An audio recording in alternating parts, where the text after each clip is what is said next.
Ini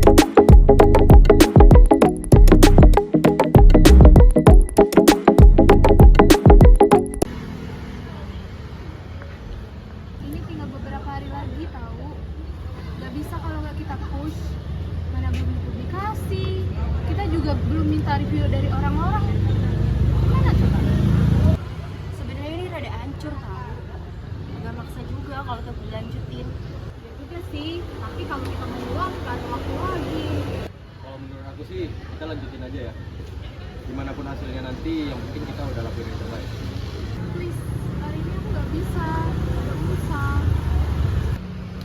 Iya, aku juga ada janji sih. Jadi bisa nggak bagian kamu kamu tinggal dulu aja. Udah, nanti ngerjain sama aku aja.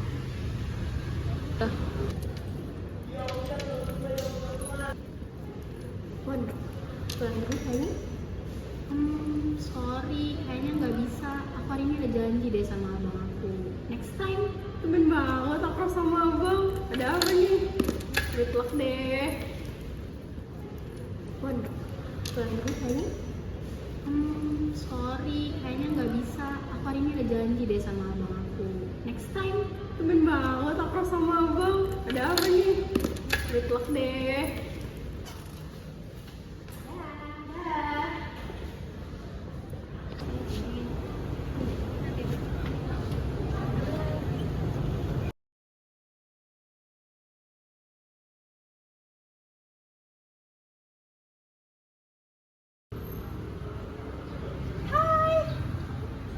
Hai. Bulan ini aku udah mau dikerjain. Habisnya pulang bareng yuk. Kayaknya nggak bisa aja kalau hari ini, soalnya aku mau main sama teman-teman. Oh, ya udah. Oke. Aku duluan ya. Oke. Dadah. Dah.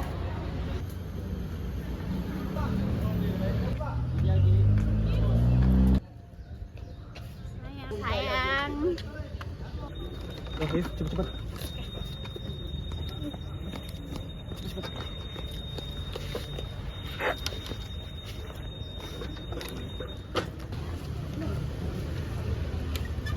Dah, ayo.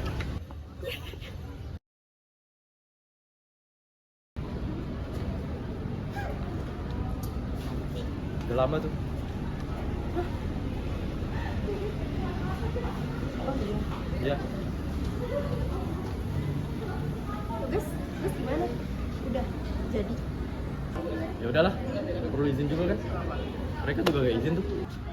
Udah kok Do, udah. Ya kamu tuh jangan mikirin orang aja, diri sendiri nggak dipikirin. Bismillah.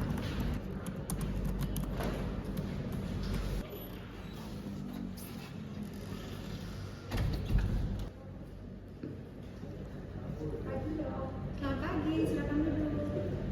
Tiga. Atas nama Mbak siapa? Nama saya JJ. Keluhannya? Saya belum tahu sih Do keluhannya apa, tapi saya tadi udah cek tensi juga. Sebelumnya saya di sini itu sebagai dokter koas dan nanti untuk mau konsulnya dengan dokter Alex ya Mbak. Oke. Ditunggu ya. Oke.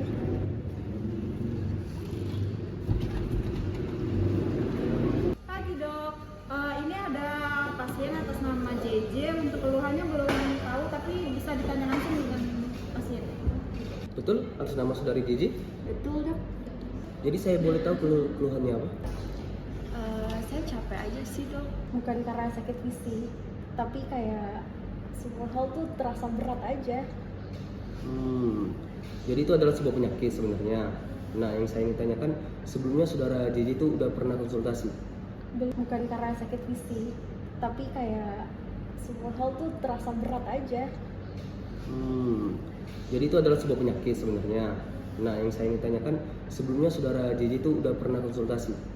Belum sih Dok, tapi saya sering pakai AI gitu buat diagnosa, tapi katanya cuma stres ringan.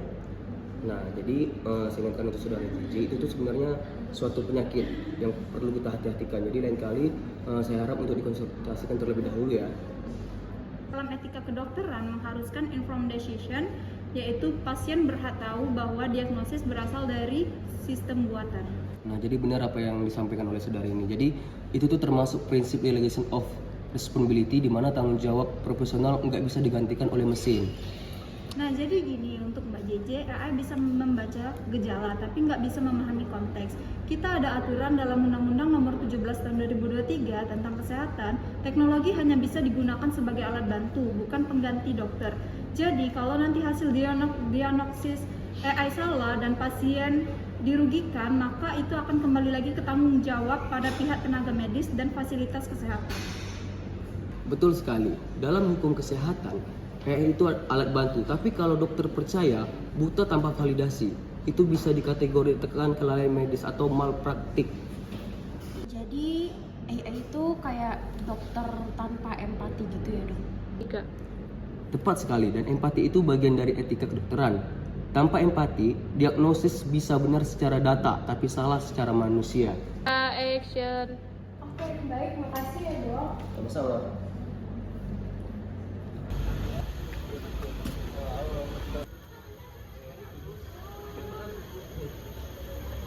Halo. Udah ke dokternya? Udah? Gimana? Aman kok. Ngapain ke dokter J?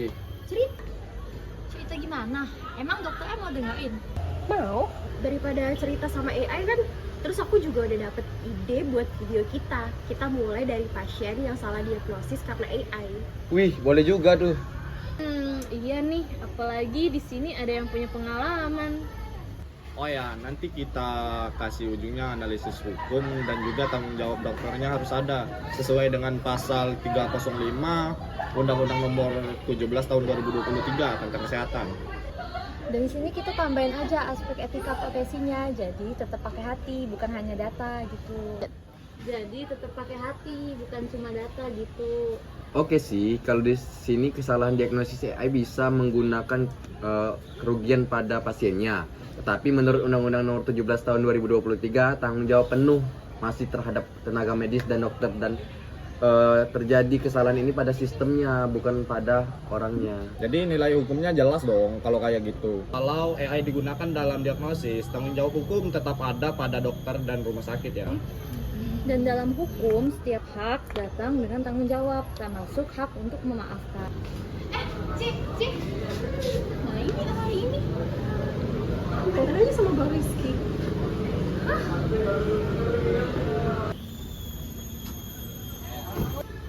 Hai, kamu dari mana? Baru datang. Jadi tadi ke dokter dulu. Kamu sakit? Kamu yang sakit, jangan sangat menakut. Maksudnya?